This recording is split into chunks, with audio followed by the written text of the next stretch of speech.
Tiffany, do you know the song? Yeah. Nice. Hello, good morning, Vietnam. I almost. I'm we Meyer know. Dalal. I'm Ronan Fishman. Alan Hastings. Jason Mantione, the Canada Desk. Yes. And we have a special guest. I am Tiffany. Hi, Tiffany. Tiffany, what is it you do here? Hi, so I am the marketing coordinator here at MBank, and I create all the socials for the platforms that we have. That's a lot of work. So I think the reason that we started this episode and the reason we had you on was Ronan specifically was curious. He's kind of new ground, I guess, with U.S. investing, and he was curious how other people view investing in the States. And you are sort of fresh out of college, a young professional, and we wanted your insight. I guess I'll let Ronan take it away, but we wanted to know how you see money.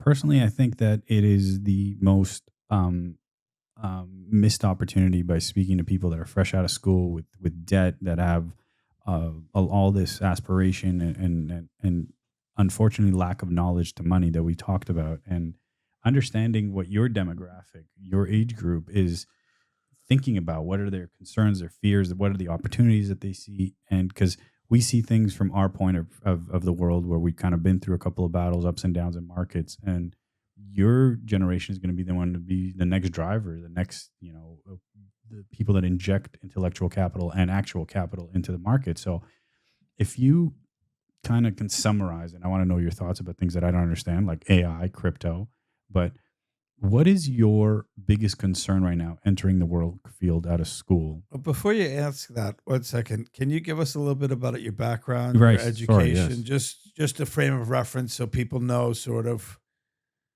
where Yeah. you're coming from? So, yeah, of course. So I have a master's degree in applied psychology. I went to USC for it, and I also have a bachelor's in business, specifically marketing, and I went to UC Riverside for that.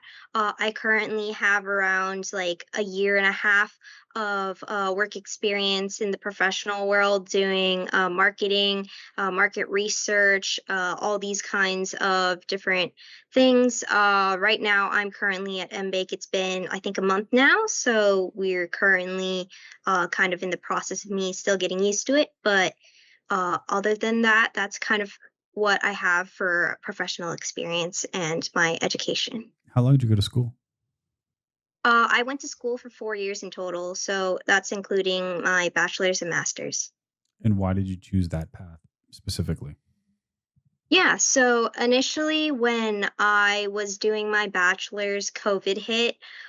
So majority of my college experience was actually online, and I also graduated early. So when I finished, it was actually the end of COVID, I believe. So we were transitioning back to in person, but not exactly yet.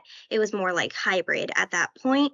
And during that time, the job market was pretty rough. I spent around, like, I want to say like half a year job hunting, and that really led to no success. But luckily, before that, I already applied for a master's program, because I knew that the job market wasn't doing so well. So that was why I ended up getting a master's, not only to like further my education, but just because the job market was kind of rough. After I graduated from my master's within a year, I was able to find a job later on. After that, the job market was still like in the news. They were saying it was worse than when I graduated in 2021 with my bachelor's. But I think because I had a master's, it was a little easier for me. So that was kind of like, I guess, my luck at that point. Now I know when I look at the news and people around me, it's really more of like, no matter what education or how high of like degree you have or how much years of experience, sometimes it's really just based on luck. It's interesting. You actually answered the question before I asked it about, is it like, Is it your specialty that was rough in the job market, or is it like a blanket statement? It sounds to me like it's just rough across the board. Yeah, I would say it's across the board because when it comes to like the different industries, I would say for like computer science, let's say for that one example, I've heard like testimonies from others saying like, hey, like even though all these people were saying like do computer science, it's the way to go. Like you can make six figures right out of getting your bachelor's. People were coming out and not finding jobs for over 3 years. And it was kind of like, oh, we're seeing this shift in like a lack of hiring, even though people were saying they're hiring. And then later on, news articles would come out saying like, oh yeah, there's actually things such as like ghost jobs. So you're finding out like, oh, like yeah, the workforce may look like they're always hiring, but they're not actually taking people in. And you have all these people coming out with degrees and like all these expertise, but it was like kind of hard for these new grads to also go against the people who were getting laid off with more years of experience. So, So I think it was really, oh, yes. no, go ahead, sorry.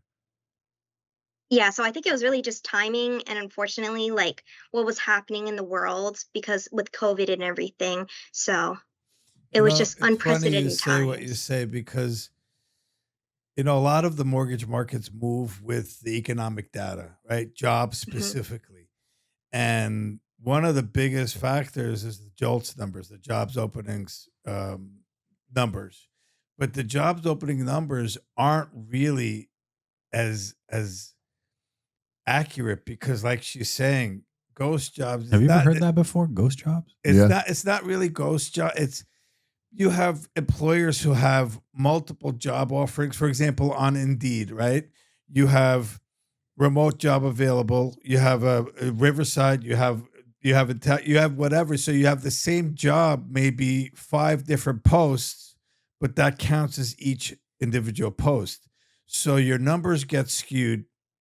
And then when you have the ADP numbers and all of these other numbers that come out that show such a robust, wow, economy's growing, everything's great. But then when you talk to Tiffany, who's fresh out of college, master's, you get a completely different perspective of what's really happening in the world. And it's the same thing when you talk to business owners and different companies and you get their perspective. So the Fed, unfortunately, has a lot of bad information and they don't always have the best data, which is crazy considering they're the government, but it's a reality because they don't go grassroots like this. I have a question for you. You know, now that you hear all of this, right? Because you went from COVID and thinking about everything and you went through COVID. My son went through COVID too, and it was crazy because it's just they lost their whole high school, they lost their whole ability to experience life. Is this time that we're entering now scarier for you than when it was during COVID and the insecurities and the doubt? Yeah, so during COVID, I think because I was in a different place in I guess my life, it was more of like me focusing on my bachelor's degree, doing internships, part-times. It felt like at least there was a direction to go to, like at the end of and there's like a light at the end of the tunnel, that kind of feeling. At the end, this is all going to be okay, like everything's going to go back to normal. That's kind of how it all felt versus now it's more like things are changing by the hour. You don't really know like what's going on. Like people are saying this, but then the next hour could be totally different. And then like now we're also talking about like me working for a living, right? It's a different dynamic versus before where I was like I was in college, like obviously like college students aren't really making that much money to begin with, but it's like you had your parents or whoever kind of backing you. You had that like someone to fall on essentially versus now it's like well you're an adult, you kind of have to like figure it out by yourself, there are bills to pay, stuff like that. So I think it's a very different dynamic, which is why now it feels more tumultuous because it's like well I'm getting to a different part of my life now where it's more independent and like things are kind of going crazy. So, Do you feel that college and masters prepared you for what's happening now in the world and what you're experiencing? um, like the stock market, that kind of experience, or No, do you mean like just in professional? general, being prepared Mhm. to take on these challenges, to take, I mean, granted, no one's really ever seen tariffs like this Right. in a very long time, but just in general, the ups and downs and the instabilities, if you will, and having to really go out and hustle. Do you think college and masters prepared you, or is that like an internal grit type of thing that an individual has to have? Right. So I would say, I guess it depends on the individual because for me, at least, all throughout my life, I've known that like you need to work hard to get to where you want to go. So that's always been a mentality that I've always been kind of embraced with and kind of pushed. So like Is that from working, your parents, or is that just your own, or a combination thereof? I would say it's a combination of just like nature and nurture because my parents are going to push this because they want the best for me. And also, just the environment I'm in had a lot of like kids going through the same kind of mindset of being like, we want to do our best so that we can get the best paying jobs out there so that we can succeed and have a comfortable life, that kind of thing. I would say when I went to college, it was also similar where it was like you meet a lot of people with different viewpoints, but like a vast majority of them were also the same, where we're all working towards a goal um, of getting a degree and a certain expertise so that we can have a comfortable life. Like that was kind of the end goal for everyone. And I would say like a lot of people were really in that same mindset. There were also like a lot of people who would work like many odd jobs or odd internships like here and there because everyone was just trying their best to get like as much expertise and like experience before they get out into the workforce. So I would say like yeah, like majority of people I know in this generation are pretty hardworking in that sense. But do you have the financial literacy, the ability to navigate through? And is that from college, or is that from your own, or you're still Ah, learning it? okay. Yeah, if we're talking about financial stability, I would say college, high school, whatever kind of level you're at, you don't really learn much about it there. I would say it's more from like personal experience, from what you learn from your parents, or what you learn from like reading the news outlets, stuff like that. I would say for me, I'm really fortunate that my parents are pretty financially literate, that they can kind of guide me in this way. I know like other people around me probably don't have as much financial literacy because it's not something that's taught in school Yeah. at any level. So I mean, you came not knowing anything about our business, or the, Yes. anything at all. And in your last 30 days, can you share with us what you've how much you've learned? If you were, for example, kindergarten when you came to join M Mhm. Bank, where are you now, and what does it feel like? Does it empower you? Does it give you a little bit of more confidence, swagger when you walk? Uh, if I was kindergarten level when I was starting, I would say I'm probably like second grade right now. I feel like I'm still kind of learning the basics. Like I understand what the different loaning services we have and like how to market them, but I feel like if we were going into the nitty-gritty of like what exactly you need to do to be qualified for this kind of loan, I would still be like not really sure. Um yeah, And do you not very think confident in that sense. do you think that's important to share, for people to Mhm. understand what the nitty gritty is, or do you think people want just to get qualified and not worry about the nitty gritty? Because I your think it generation is depends. going to be that next generation that's going to be buying and doing and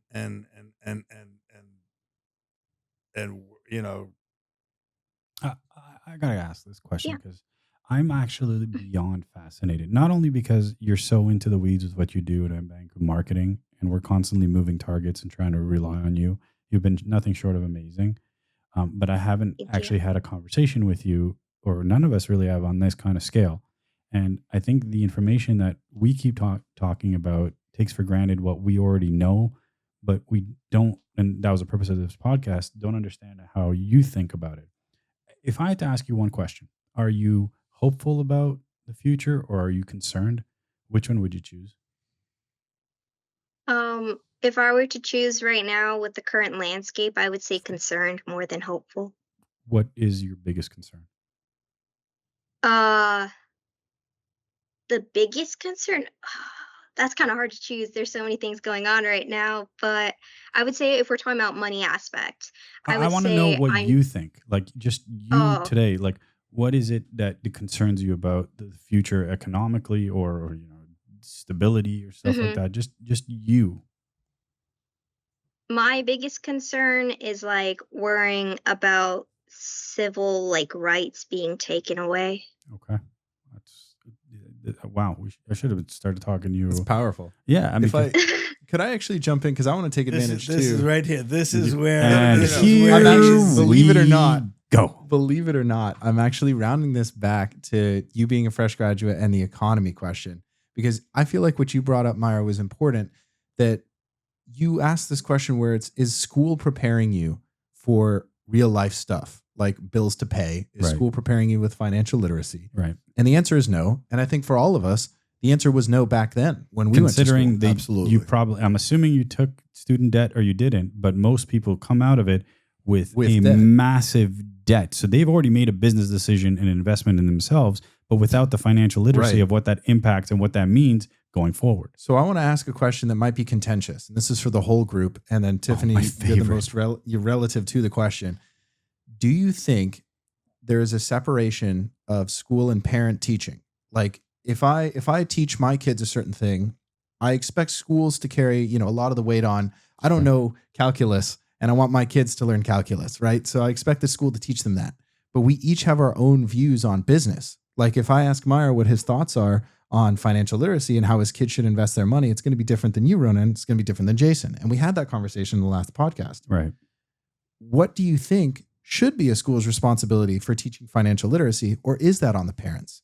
Because when Tiffany says things like, I'm lucky to have parents that are financially literate, not everybody is. Right. But would you want a school putting your kids through what they should do with their money? I don't think they should teach them what they should do with their money, but create awareness of what's going on, the different markets, the different funding. Listen, I don't even think my kids even have a check or even know what a check is to mail out a check. They're so used to Whose fault online is that? banking and everything like that. Whose And fault is that? Yeah, should the school do that or should you? listen, again, I'm old fashioned. I write checks a lot and I also pay online. But Tiffany, do you write a check? Have I you wrote ever a written a check check? once in my lifetime. So do you know how to balance a checkbook? Kind of.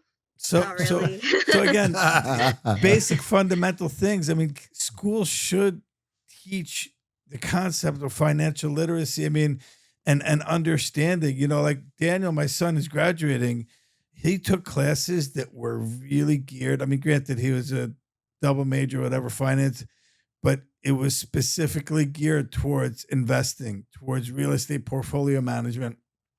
Where for him it was, but for someone like Tiffany, who was more of the psychology degree, I bet you if we ask anything about psychology, she's prepared and she's confident, but financial literacy. So I think that's a choice, but I think it should be a mandatory part of your Absolutely. 60 credits of like, your what do they call them? Core classes? Whatever it is, yeah. Yeah. So I think that should be financial literacy should be relevant and there because it's so important because, I understand what you're saying. My kids go through the same thing. They're like, well, what's going to happen?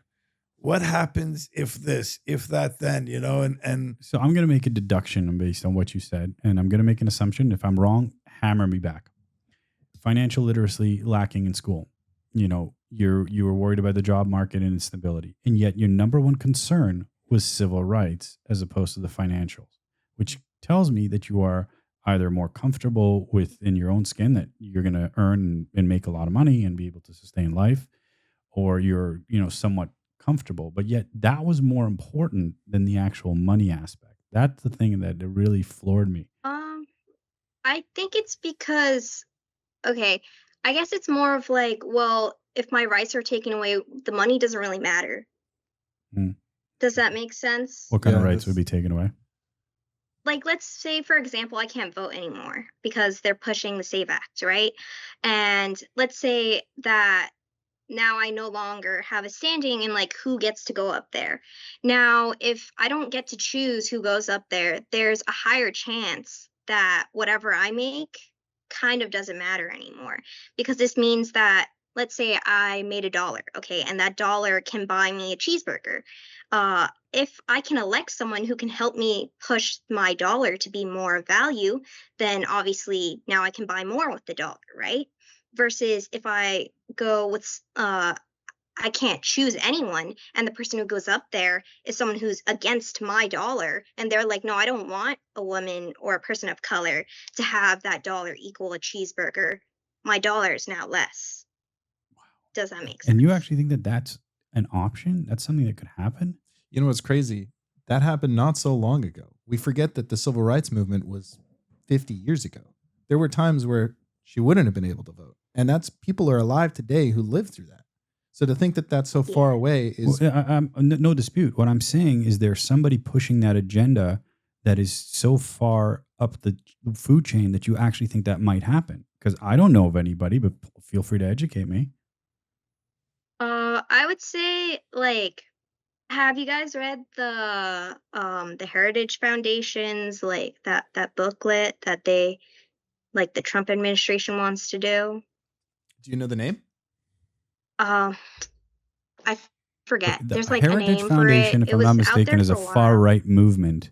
Yeah. That has supposedly somehow encroached the Trump administration, and there's some of the Project ideology. 2025. That's the one. Oh, right, but wasn't that debunked? Yeah. So Wasn't that whole thing No, debunked? that's- Unfortunately not. Okay. No. So unfortunately, Project 2025 is Trump's like plan, his overall plan, and it like goes through like every single action that they want to do. And unfortunately, one of the things that they go after is not only women but also people of color. I don't want to No. make this a political thing. No, so it's just fascinating. Yeah. No, because if what you're saying holds water, it's awful. And in fact, one of the biggest financial breakthroughs on planet Earth, especially for the United States, was letting women vote, enter the workforce. They carried the country during war, like literally carried the country by production, making sure that nothing stopped while people are. So I mean, I totally like. I've just never heard this framework because I live in my own silo of things I understand. I think it's amazing that you have that you can speak to it on a public forum, and it's the most important thing that's concerning you. I thought you'd say stuff like AI, right? How do you think AI, for example, is going to impact your generation and the job market in the future? That is also something really important. I think there's like right now there's just so many issues out there that like have such varying and vast like effects on every generation, not just my generation, that because there's so many things going on, that's why it doesn't feel hopeful for the future, because like there's just so many concerns left and right, regardless of like whether or not you even want to think about it, because unfortunately like everything is kind of all encompassing now, and they all kind of reflect on each other and influence each other, that it's now just like it feels like everything is just not going to go well. Can I ask you a quick question about people that you went to school with or that you're still in contact with? What's the, because I understand your general sentiment. Is there a prevailing sentiment among those people, that group, that is similar? Like, do you guys think about investing? Do you guys think about real estate? Is this so far out of your mind that you're not even considering these options? For real estate, like buying a house, that's not really in our minds. Wow. Like renting an apartment now feels like buying a house. Oh my God. We have so much work to do in education. I first of all, you're incredibly bright. brilliant. You're going to do incredible. We're very lucky to be. But Thank you. the fact that you said that, I mean, wasn't that everybody's dream? It's the American dream. Yeah. And this is lacking in the next generation. We've But got is the truth, problems. the next generation doesn't want to be a owner. They We don't got want to problems. have. No. Wait. I think Tiffany, I do you don't- want to that's- own a home? I think she wants a home. She just Do you want to? it just own a seems home? so out of reach, is what I'm hearing. Because you can't say. I mean, I would like to buy a house in one point of time, but it's kind of looking like it's not going to happen. Well, But let's do put you it to feel- context. Why? Do you feel Why? it's because you're in California, or Yes, just in that's it. general? Because California, look, part of the reasons we left California too was because it was so unaffordable, and my fear was for my kids. You know, my kids couldn't Right. afford to buy a home, and you know, certain areas and certain demographics and whatnot, they're completely out of reach. I mean, so if you were not in California, would that be a consideration? Right. So I guess that would also like go into the topics of like if the environment that you're in fits you. And I would say like in my case at least, like unfortunately, like California and New York are kind of the only viable options. Why? Why? I would say in the sense of like it's for the sense of like safety, I would say. Question for you: do you think you'd have the same job opportunities somewhere more affordable? No. That's a great question. Because if you had the financial means to pick up and move to somewhere cheaper and keep the same job, would you do that? If I could offer you the same position, same pay, but you could live in Florida for half the price or whatever, would you do it? Mhm. I would, yeah. I would love to have you in Florida in a second. There it is. I There's mean, your if in. you're willing to pay Legitimately, for my rent. The fact that you're saying the rent. fact that you say that, listen, I'm Pay for open your to mortgage, not anything. your rent. Your mortgage. Yeah, and that My mortgage, right. Tiffany, the premise of this was to uncover things that we never even thought about. But we at the bank, I think we're going to start making it more of our mission to understanding your generation, explaining to them that we can make home ownership a reality. Right. There's a plan, a framework, and it exists. It's not so out of reach. And yeah, it might not be in the same general vicinity of where you are. Meyer moved, right? You moved from New York, California, and now you're in Florida. Jason moved. Same thing. Alan hopefully will move, right? These days. Alan moved from New Zealand. Come on. That's right. That's Yeah, Alan well, is a yeah. big. That's further than New York. That's yeah. further than New York. Yeah, but it's because he was surrounded by Kiwis Tiffany, and we're gonna koalas. educate everyone, and I need you to educate me on AI. That's true. Yeah. Tiffany, I have to also ask this question. Do you invest in crypto? If I can call it an investment. Me? Yeah. Do you own any? Oh, not really. Why? Not really, or No. never. Yeah, It's- what's your general consensus about the future in crypto as it pertains to It's crypto? so crypto has a lot of, I would say, scandals. They're not very stable. Like if you were to buy stock from Coke, like I feel like that would have more return versus crypto is very much like it goes up one day, it goes down one day, it goes up again, and then it goes down again. And then you like hear stuff like, oh, like so and so is promoting this coin and actually it was a scam. Like I feel like there's just too many obstacles that you can encounter with crypto versus with regular stocks and mutual funds. It's just more stable over Stable. time. And yeah. Exactly the opposite of what I thought I'd hear. I thought this generation is Really? all like, She's risk averse. who's Definitely buying not. crypto? And like, No. I talked to my brother. He's like, I just bought XRP. I bought Ethereum. I'm like, what the hell do you know about it? He goes, nothing. I saw a meme. It's going to go up. I'm like, okay, great. And then someone who understands that 1,000 times better than all of us is like, no, I'm not touching it. Exactly the opposite of what I thought I would hear. Does that scare you? Does that scare me? No. I know.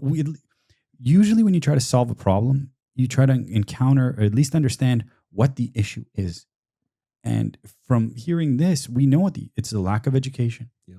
no financial literacy. And unfortunately, you've already made a financial investment in yourself.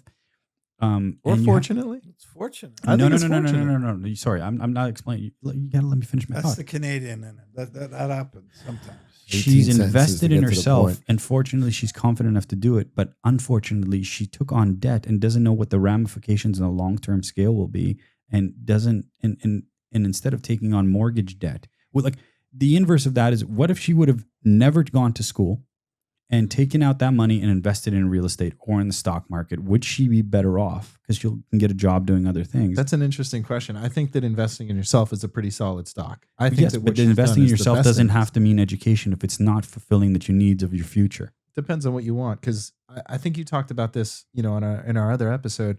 You mentioned that to find a job you love is key, right? Because when you have passion in something, you'll succeed more. Don't make me turn all Canadian on you. I'm sorry. Tiffany, do you I'm love what sorry. you do? Yes. Do you love what you do? That was for you. Can she hear us? I don't know what that is. Do you love what Do- you do you love what you do? Oh, I thought you were making a reference. I No, was do you like, love I what don't you know do? that reference. Yeah. So I think that was a great investment. And now, she can Now use the she's with knowledge. us. Who are you Exactly. kidding? Man. I know, but I mean, we should take Tiffany, all her friends, and anyone who will listen, and put them in a room and say, here's how you can buy your first asset, and here's how much money you'll actually need to buy that asset, what it will cost you, what the cash flow will. You run them through a full pro forma Right. and give them a path towards understanding. Now we can work towards this. And it doesn't necessarily have to be real estate, but I mean, real estate is the one that has security, touches We're gonna everybody. get her to do it in Florida. So that's the plan. That's we'll it. set She's up the coming to pro forma. Florida. Tiffany, we're setting up a full performer to come to Florida. And the slogan will be "Young Investors' Path to Wealth." There you go. I There mean, you go. but this is the lack of education, and we can change that. You have Right. brilliant young minds that have, this wealth of knowledge, and they just aren't given that access to the American dream like we knew it.